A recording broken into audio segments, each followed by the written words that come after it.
Hi guys, welcome back to my amazing kitchen. And if you are new here, please don't forget to click on that subscribe button right now and join the amazing family today. In the spirit of Christmas, we are going to be making some caramel candy.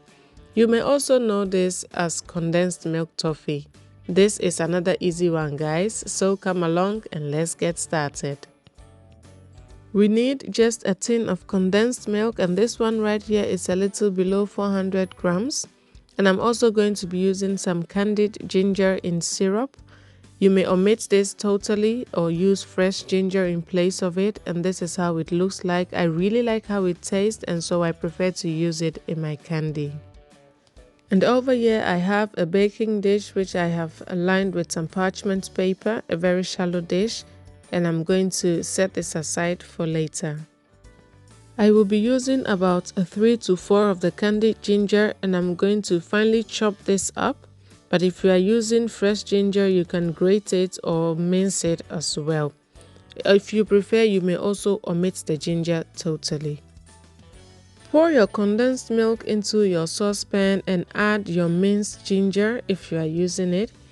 Add a tablespoon of butter and transfer it to your stove. On low heat, you are going to stir this continually until it begins to form a ball. In the beginning, it will become runny, but as you keep stirring, it's going to thicken up, and in no time, you will realize that it's forming a ball.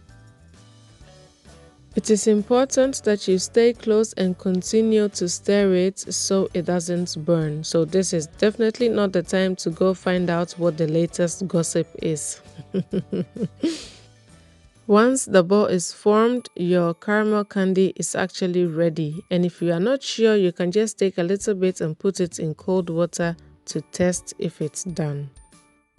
Next, you want to transfer it to our prepared baking dish and smoothen it out. It's important that you use the parchment paper or it is going to stick to your dish.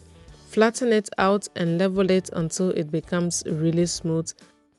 Allow it to cool down slightly until you are able to handle it, and then cut them into your preferred shapes.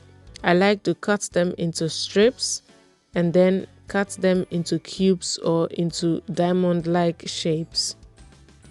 You may also roll it into a log and cut them into that classic condensed milk toffee shape.